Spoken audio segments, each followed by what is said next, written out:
StrayAllDay.com. You're now tuned into the show where you learn the discipline to show up day after day to do the work, the confidence to put yourself out there boldly and authentically, and the mental toughness to continue showing up, doing the work, putting yourself out there, even when the success you've expected to achieve has yet to be achieved. And on top of all this, you get a huge dose of personal initiative, which is the go-getter energy that moves any one of us, including yourself, to go and make things happen instead of waiting for things to happen. And then we put all this together into a series of frameworks, approaches, insight, strategies, and techniques all underneath the umbrella of one unified philosophy that is called work on your game.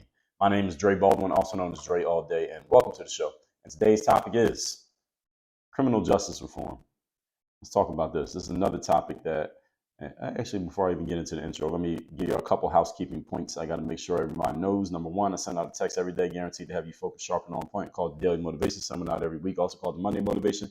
Join my text community for free by texting me at my number 305-384-6894, number in the description. Second, Work on Your Game University. Any of you want to reform, since we're talking about reform here today, you want to reform how you are going about playing your game, how you are operating in your game, how your performance is showing up or not showing up in your game, and you just want to do better at the outcomes being produced through your game, in the game in which you are partaking. I understand you, all right, because I've been on that exact same journey. That's the reason why I have this whole brand called Work on Your Game. That's the reason why I have an entity called Work on Your Game University. And that is the place where you can work with me directly on figuring out what your game is, reforming your approach to the game, making sure we have a clear roadmap on how you're going to play the game, systems so that you can go through the process of playing your game the same way over and over and over again, so you are consistent in your outputs and you're producing the outcomes that you want to produce so you can enjoy the rewards that come as a result of those outcomes. If that sounds like the process that you need, that sounds like the steps that make sense to you, go to workonyourgameuniversity.com. That link is down below in the description. You can see a full description of exactly what we do in the university, and you can schedule a time to get on your call with us where we'll talk about where you're at, where you want to go, and if we believe you'd be a good fit and that we can help you, we'll tell you how it works. Go to workonyourgameuniversity.com. Again, link down below in the description. All that out the way, let's get into the topic here today, which is criminal justice reform. This is another topic which is something that people talk about a lot. This is another one of those social issues or social topics, I guess we will call it, that I have yet to discuss in detail here on this show. Now, I have talked about things that involve criminals, or let's say would-be criminals. I guess we would call them suspects. I have discussed that in some episodes of this show. I have some episodes where I've talked about policing, some episodes where I've talked about, let me see, I haven't really talked about crime hardly at all, but I have talked about police. I talked about the benefits of abolishing police, which is kind of a tongue-in-cheek topic, because I don't really think we should abolish the police. But that's episode 1823. I talked about police reform. I gave you 3 simple steps to reform the police in episode 1820. I talked about how to deal with police. If you are a black person and you have been indoctrinated to be afraid of engaging with police, I told you how to deal with them in a way that you don't need to be afraid in episode 1606. And I also did a special episode where I talked about George Floyd, police, and race in America. That was in between episodes 1479 and 1480. I didn't even give it a number. So actually, the total number of episodes on this show is 2 more than the actual number that you see here, because I did this special, which didn't have a number, and then I did another one, which was when Kobe Bryant passed away, and that was episode number 134. That was in between 134 and 135. I did on Kobe Bryant. So I have 2 episodes that actually don't have whole numbers here. So anybody calculating the number of episodes I ever did on the show, add 2 to whatever number you think it is. Anyway, so this is a topic that I have touched on again from different angles at different times, but I haven't really gone deeply in specifically on the subject. Today, I shall do that. I've seen a lot of people who, like me, do not work in the space of talking about this. They don't work in the space of criminal justice or anything involving crime or criminals or suspects or courts or anything like that. Like myself, I don't work in that space, but I've seen other people talking about it. But many of them are simply parroting talking points that have been fed to them by others. And I see a lot of people parroting talking points that it appears to me, I can't read their minds, but it appears to me that many people just repeat the talking points that they believe they should say because of whatever dog they have in the race. That dog being liberal or conservative, that dog being black or white, that dog being red state or blue state, that dog being support Trump or never Trump, something like along those lines.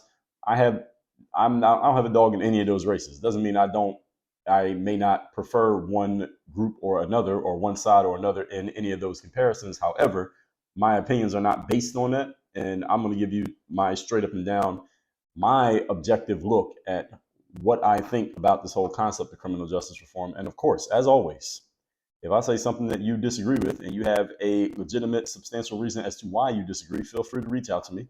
I would suggest you reach out via email, where you can give me your full thoughts, rather text message than where you only can give me a sound bite. I'd rather get your full thoughts. If you email me, my email address is dre@dreallday.com. You're welcome to reach out to me. And if you give me a thoughtful, substantial response, then I usually will get back to you. So these are points that, again, when I hear people parroting talking points that they've gotten from somewhere, it clearly didn't come just from their own mind. There's no way the two people are going to think of the exact same talking points from their own minds that don't know each other. But those points don't make sense to me upon further examination. We're going to address some of those here today, and I'm going to give you mine at the same time. So let's get to it. Point number one. Topic, once again, is we are discussing criminal justice reform. Here's an interesting thing that I noticed when it comes to this concept of criminal justice reform. Why is there so much support for helping the criminals, or making sure that the criminals are being dealt with justly, or being dealt with the way that they're supposed to? Right? There's a lot of support for making sure that the criminals are taken care of, right? But there's very little support for helping the victims of the criminals. Notice you never hear victim justice. You don't never hear about victim justice, but there's a whole lot of criminal justice. Why is so many people focused on making sure that the criminals get taken care of the right way, that they get a fair trial, or they don't get exorbitant jail time? But the criminals who they actually hurt, there's no movement or wave, or there's not even a career based on helping the victims of crimes out. There's no career for that. There is a career helping the criminals out. Right? We call those people public defenders, right? They help the criminals. And I get why they're public defenders. I'm not knocking the existence of the position. What I'm saying is, why are there checks and balances in place to make sure that criminals don't get railroaded, but there's no checks and balances to help the victims of criminals? Or if there is one, why don't I know about it? All right, why is it not as mainstream as the people who help the criminals out?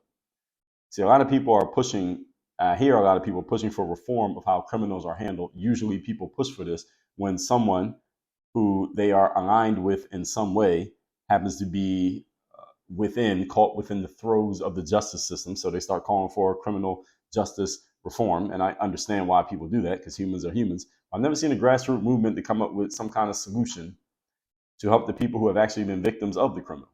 A person goes to jail for a violent crime, and people line up to defend the person who did the violent crime, suggesting that that person be freed. You hear this all the time with people, especially in the black community, and rappers or something. Some rapper goes to jail for a violent crime. Everybody's like, free that rapper. Well, wait a minute. Maybe we don't need to free that motherfucker. All right, shit.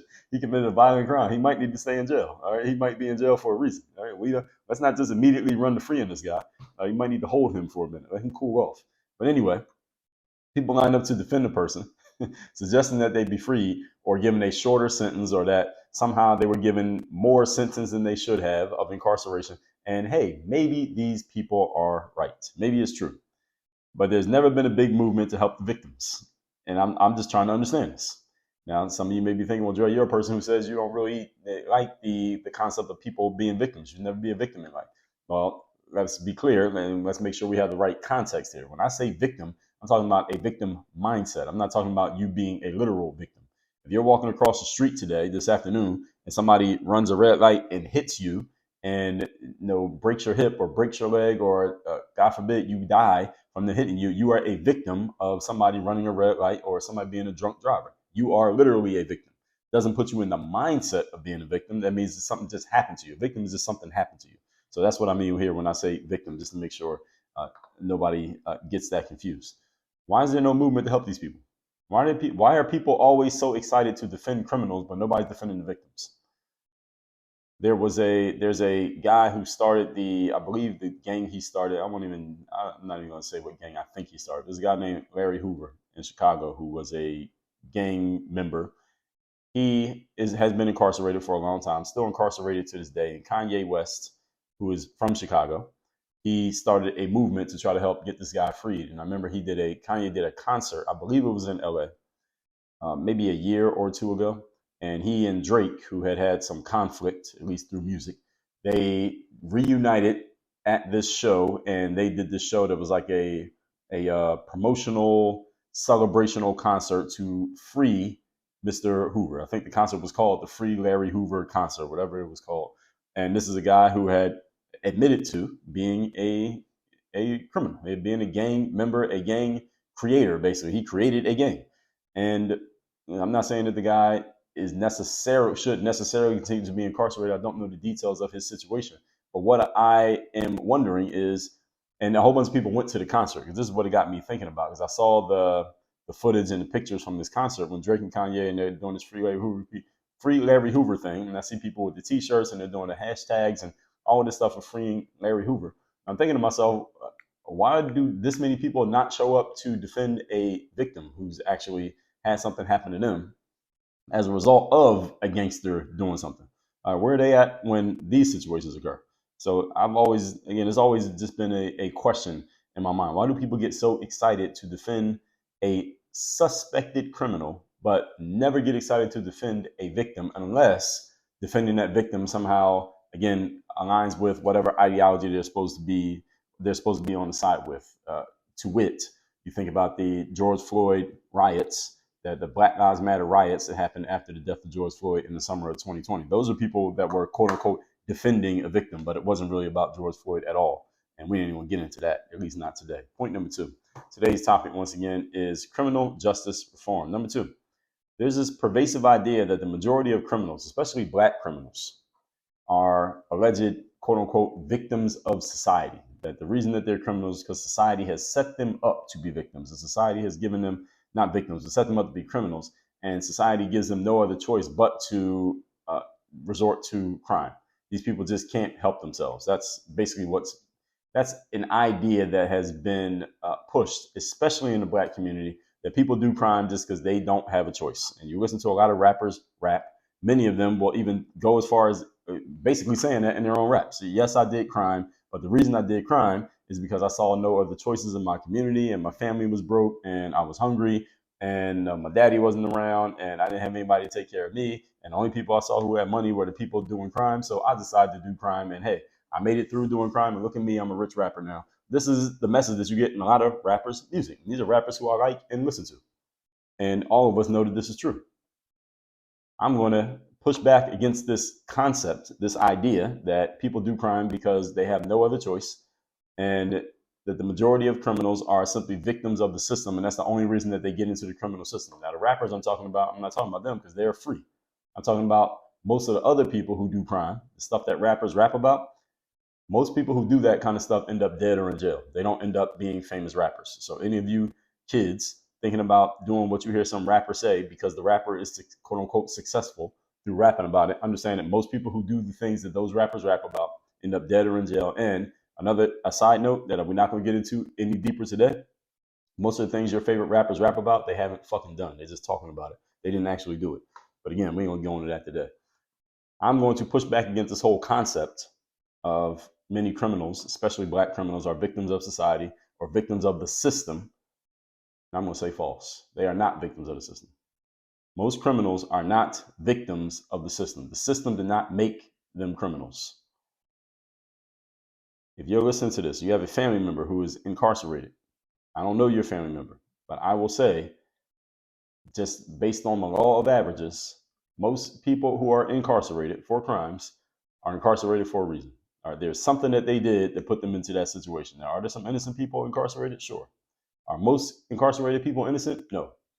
They did something. That's how they ended up there. Statistically, 55% of state prison inmates, this is where most people end up in state prisons. You got the local jails, you got the federal jails, you got the state system. 55% of state prison inmates are in jail for violent crimes, or in prison for violent crimes. Prison tends to be for longer sentences. Jail tends to be shorter things. So you get locked up because you had a DUI, you had to stay in jail for a week. That's jail. Prison is when you got a little bit longer sentence. I think there is a certain amount of time. If you got this much time or more, you go to prison. This much time or less, you go to jail. It may differ from state to state, but that's the difference between the jail and prison. There is a difference. It doesn't matter for this episode. But 55% of state prison inmates are incarcerated for violent crimes. That includes things like murder, rape, robbery, and assault. This is not for people who have $5 worth of marijuana on them and the cops stop and frisk them and they end up incarcerated. No, that's not how most people end up in jail. Drug crimes, state incarcerated in the United States, 14%. Yes, this is correct. 55% of state prison inmates are in for violent crimes, 14% for drug crimes. There are more white people incarcerated for drugs than black people, percentage-wise. There are more black people incarcerated for murder alone than all drug crimes combined in the state system. Let me repeat that sentence. There are more black people incarcerated for murder alone, just murder, than all the drug inmates put together. So this is not the system making you kill another person. Now, the system might lead to you having some weed on you or you trying to sell $100 worth of cocaine in a day. But killing somebody, you can't blame the system on that. There's an author by the name of Michelle Alexander. She wrote a book called The New Jim Crow. It's a book you should read. Miss Alexander's book is very well written. I read this book about 10 years ago. And it's all about the justice system and how it is, according to Miss Alexander, targeting black and brown people for petty crimes, which then goes on their records. And because these crimes go on their records, they are now criminals. And when you have a criminal record, and often these are males, they no longer can live in an apartment complex. They can't get a job. They become estranged and separated from their families because they can't provide and they can't live at home. Then they can't raise their kids. And this exacerbates the issue of lack of two-parent homes in the black community. And it just further and further separates the black family, and it just leads to the mass, what's the word I want to call it? Just the mass degradation, let's just call it, for lack of a better term, of the black community because of this criminal system that seems to be targeting black people. And again, it destroys their records, destroys their lives, and it destroys their families. And I remember reading this book in 2013. It was a harrowing account, the way that Miss Alexander laid it out. Again, that's why I said the book was very well written. However, Miss Alexander's book leaves out some very important things, like the point that I just gave you, that most state prison inmates are there for violent crimes, not for drugs. Her book makes it seem like that the cops are just in the system, rather, not just the cops as being part of the system, are targeting black people and getting crimes on their records based on nonsense, and then using that nonsense that's on their record against them to keep them from basically disenfranchising them and keeping them out of society. Now, does this happen? Yes, it does happen. All right, I'm not saying this doesn't happen. I told you just a few episodes ago about the guy named Khalif Browder. Khalif Browder. He was 19 years of age, I believe, when he passed away. Might have been a couple of years after that. But Khalif Browder ended up incarcerated because someone fingered him for a robbery. He said he didn't do it. It's one person's word against theirs. So who knows? Doesn't matter whether he did it or not. He gets arrested. He goes to jail. He could not afford bail because he couldn't afford $1,000 bail. Not him personally. His mother. He had 3 or 4 siblings who were grown adults. All of them put together could not come up with $1,000. He ends up staying in Rikers Island for 3 years. Gets out, his brain is all fucked up. He ends up committing suicide. Long story short. The documentary about Mr. Browder is on Netflix. I've told you about this documentary a few times. If you have not watched it, go watch it. It's about an 8-part series. Watch the whole thing because it's a real thing and these things really do happen. So I'm not saying that they don't happen. They do happen. With all of that said, when I read Miss Alexander's book back in 2013, I didn't know some things that I now understand. I've got some new information since then. Specifically, the point that I made earlier in this point. Most incarcerated black males are not there off of some random he said, she said thing. They're there because of a violent crime, which usually has been proven by the time you get incarcerated. This is not some victim of the circumstance. All right, there's a website called Prison Legal News, and they say the following, quote, based on data compiled by the FBI's Uniform Crime Reporting Program, it found that while black people make up just 13% of the U.S. population, they were 33% of persons arrested for a non-fatal violent crime, which includes rape, robbery, aggravated assault, and other assaults. Black people were also 36% of those arrested for serious non-fatal violent crimes, including rape, robbery, and aggravated assault. Close quote. These are just the stats, folks. These are the facts. Now, there's a lot more you could tell that would make up an entire picture of this, but these are facts. that a lot of people will have you believe that the system is just, again, somehow manufacturing ways to target black people, and they end up incarcerated because the system is just setting them up to do it. And there are many black people who have this belief. Some of you listen to this right now, no matter what I say here today, you're still going to have this belief when this episode is over. However, the facts disagree with your beliefs. That it's violent crimes to get people incarcerated more than it is some drug offense. And these are facts that people just don't want to accept because, again, it flies in the face of people's beliefs. And if you want to hold on to your beliefs in the face of facts that conflict with those beliefs, so that's a choice that you get to make. But don't say you weren't told. Don't say the information was never presented to you, because I'm presenting to you right here, and you can go look this stuff up yourself.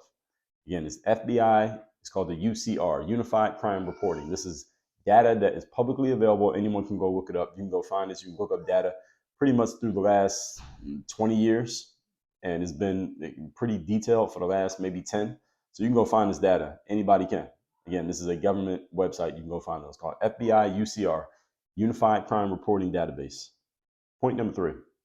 Today's topic, once again, we're talking criminal justice reform. Now, let's get more subjective. Okay, I gave you some objective things. Let's get subjective now. This concept of worshiping criminals is endemic in the black community. We have a epidemic of worshiping criminals. People who make light of their criminality, people who don't make light of their criminality, but we still worship them because of the crimes that they have committed. And our admiration for them and how we frame it as cool to support the criminal. This is supported by the music that we enjoy, and myself included. And many rappers glorify their alleged criminal lives. As I said, most rappers are exaggerating any criminal activity they've done, if they've done any at all. And we defend it, and rappers defend their own glorification of crime by saying that there's just telling you their story, or they're just telling you the story of what happens in the communities that they come from. This is what rappers say, right? You challenge any rapper, why are you rapping about that stuff? They say, well, I'm just telling my story. I'm just telling it how it is. This is just how it is in the hood, or where I come from, or whatever it is. All right, that's bullshit. And I like a lot of the music. I will listen to it when I want the energy of that music. I will listen to it myself. But I know exactly what I'm listening to when I play it. I would not defend it by saying, well, they're just telling their story. All right, he's just talking about his life and how he lived it. Because I know that a lot of rappers are lying in their rap. So I know they're not just telling their lie. And just telling their story of how it is in the community, I'm pushing back on that as well. Because you're not just telling the story, you're glorifying the story. There's two different things. Telling a story is one thing. Glorifying a story is another. Glorifying a story is when you are presenting it in such a way as to influence other people to believe that doing that is some type of positive thing that you should aim for, and maybe you should try to do it, and or you should look at me as if I'm this cool, great person because I did it. That's glorification. Telling the story is just telling, all right, this is just what happened. But when you glorify it and you make yourself seem, or you are presenting yourself as being more, bigger, better, I should be followed, I should be listened to, you should look up to me because I did these things, that's glorification. Now, again, this is a completely subjective point that I'm making here. A completely subjective point, because a rapper, if they were sitting across from me right now and I was saying this to them, they could easily push back and say, well, who are you to say that me saying it this way is glorification, right? And that would be a logical point. That'd be a legitimate point. That's why I said it's subjective. I am subjectively saying that this is what they're doing. Any of you who listen to gangster rap music, you tell me, are they glorifying themselves when they tell you about the crime that they've done? Allegedly? Are they glorifying themselves, or are they just telling you a story? I subjectively see it as glorification. You can disagree. When a rapper comes out and tells you, I'm a gangster, I'm a killer, I sold all the drugs in the world, and I will shoot you if you look at me the wrong way, that's not telling your story. Now, that's a glorification, because they put it to some music and they will show everybody, hey, look at me, listen to me, follow me. I'm the person who did all these criminal things, and this is what makes me cool. Which leads to young men, especially young men, women as well, but mostly young men, who look up to and listen to these rappers, and then especially those in them who don't have strong male figures in their lives, go out thinking, well, okay, this is the coolest person that I see, and coolest person I know of is this gangster rapper. Let me go live like him. And see, most people who go follow what the gangster rapper does doesn't end up like the gangster rapper. You end up dead or in jail, like most people who do that kind of stuff. And see, that's the stuff that they don't talk about in the music. What they do every now and then, there'll be a song or two about their guy who died. And glorification, though, takes up most of the space. Would you agree?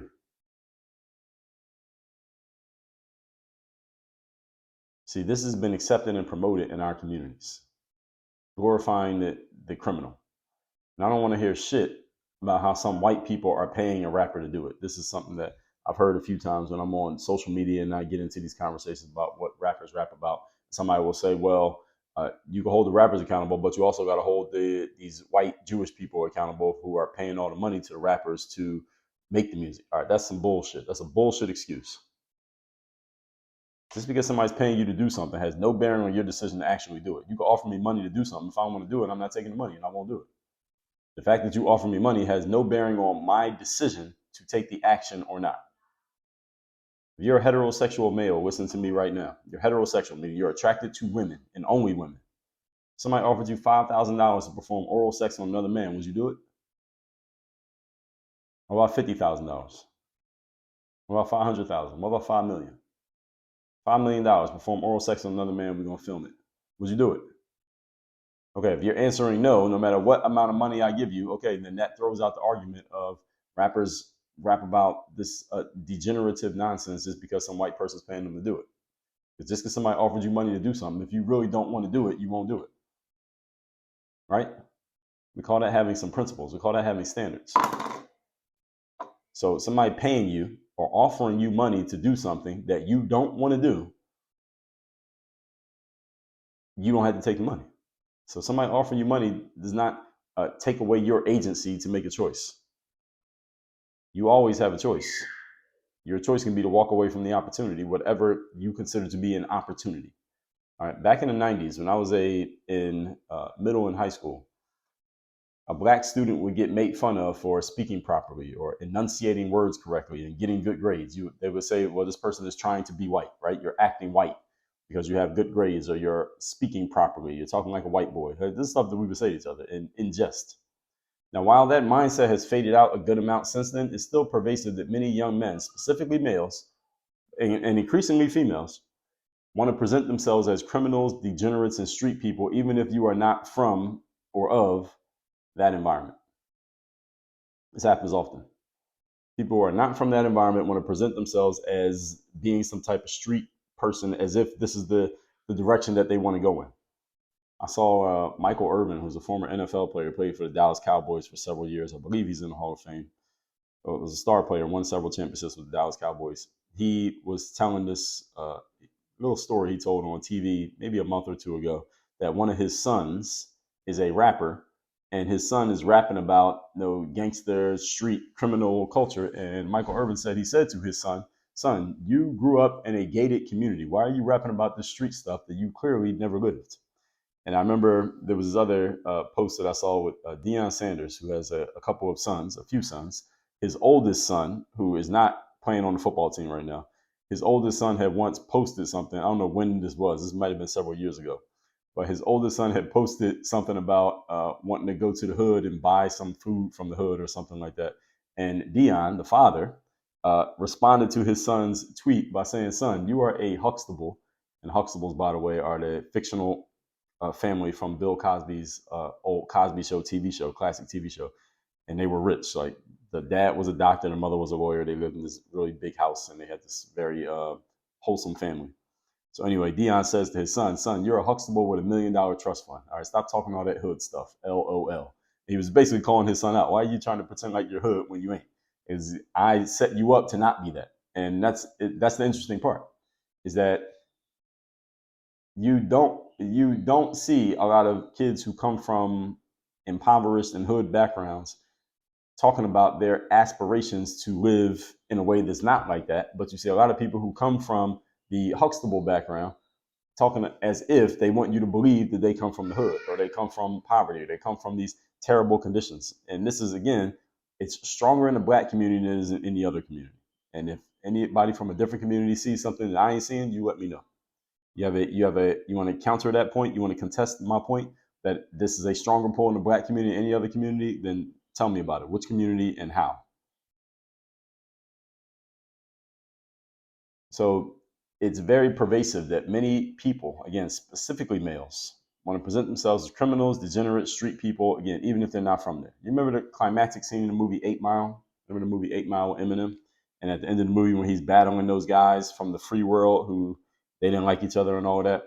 And remember when Eminem started rapping? His name was Bunny Rabbit in the movie. But when he started rapping at the end and he defeats his opponent finally, notice one of the things that he does is that he makes fun of his opponent by pointing out that his opponent comes from a 2-parent home and that he goes to a private school.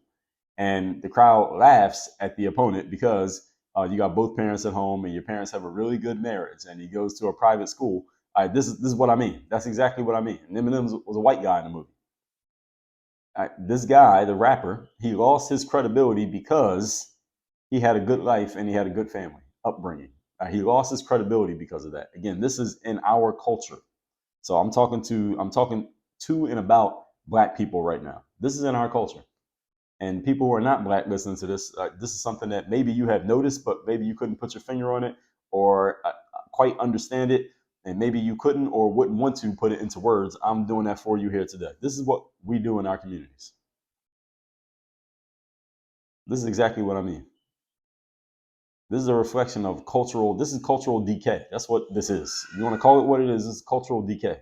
That when it's a black mark on your name to come from a good family, to have both parents at home, go to a private school and grow up in a gated community, well, you're not rough enough, you're not tough enough, you're not street enough, your life is not fucked up enough, so you don't have the credibility with us, whoever us happens to be.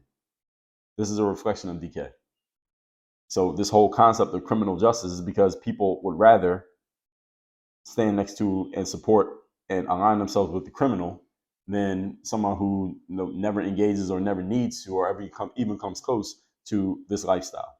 And there are many levels way deeper than this that we could go. I'm not going to go here. That's for somebody to write a book about, which I'm sure has already been written, but more can be written in the future because it ain't going away.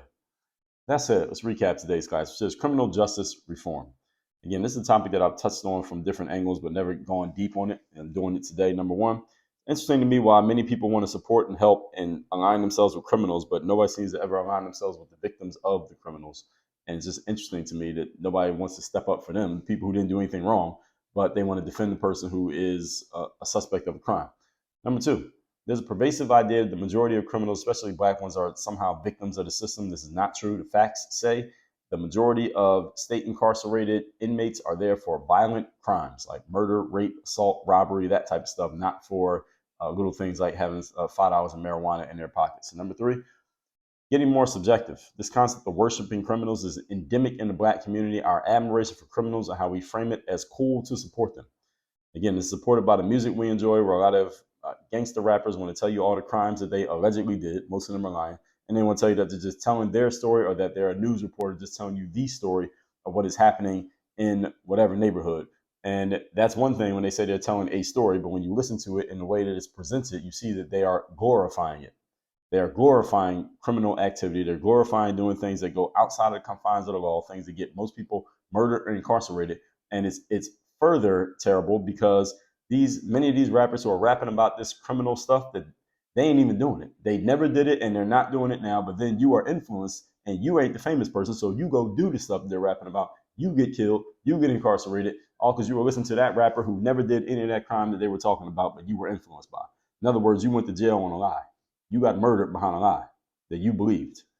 Why? Because there wasn't any strong male presence in your life to let you know that this is entertainment that you're listening to. This is not something that you should actually believe. But how many rappers want to stress to you how real they are, how they'll approach somebody in real life, and how they actually do all the stuff they rap about. Every rapper has a moment in their songs where they're telling you that, how real they are, how true this all is, how you should believe every word of what I'm saying, and how every other rapper is lying, but they're the ones you should believe. Like, how many rappers have you not heard say something like that?